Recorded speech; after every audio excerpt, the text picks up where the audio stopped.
Lalu bagaimana pula dengan bahan pengawet? Pada proses pembuatannya, mie tidak menggunakan banyak air. Komposisi air sengaja diminimalkan mie instan. Popularitas makanan yang satu ini sudah tidak diragukan lagi. Karena popularitasnya itu pula, mie instan bisa dengan mudah diperoleh bahkan di pelosok sekalipun. Wajar memang kalau banyak yang menjadi pecandu mie instan. Rasa yang ditawarkannya begitu beragam.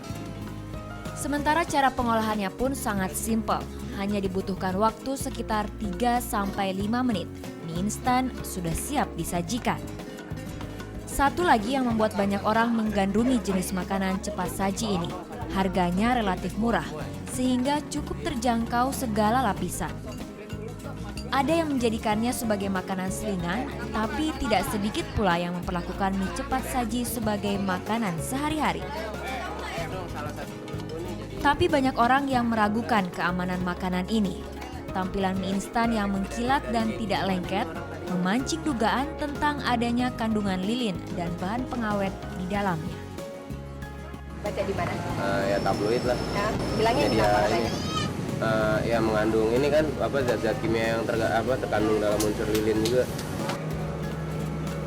Mie instan terbuat dari campuran tepung, air dan beberapa bahan lainnya.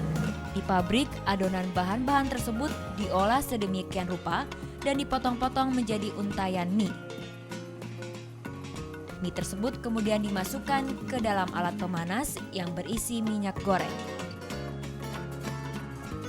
Tidak heran kalau mie yang dihasilkan cenderung mengkilat.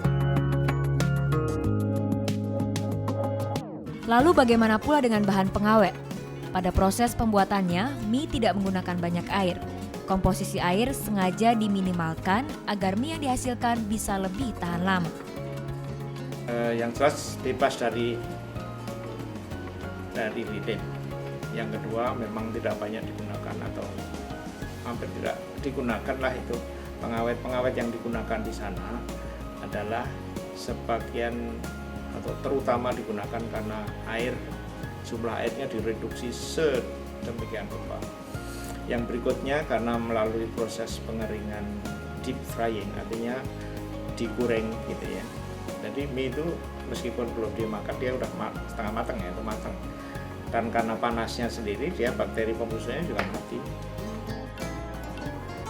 Tapi seperti hal-hal lainnya yang serba instan, mie instan juga tidak dianjurkan untuk dikonsumsi setiap hari. Minimnya kandungan gizi seperti protein, vitamin, dan mineral membuat mie instan tidak cukup mampu memenuhi kebutuhan gizi. Kalau bisa dijarangkan itu paling bagus ya. Mungkin antara 1-2 kali seminggu ya. Tapi kalau memang harus terpaksa ya mungkin boleh ya, mungkin antara berapa kali ya, antara 3-4 kali lah seminggu gitu. Bahkan untuk orang yang menderita kegemukan, mie instan sangat tidak dianjurkan. Mie instan memang sengaja dibuat mudah, sehingga mudah pula diserap tubuh. Akibat lanjutannya adalah munculnya timbunan lemak dalam tubuh yang pasti sangat tidak dikehendaki.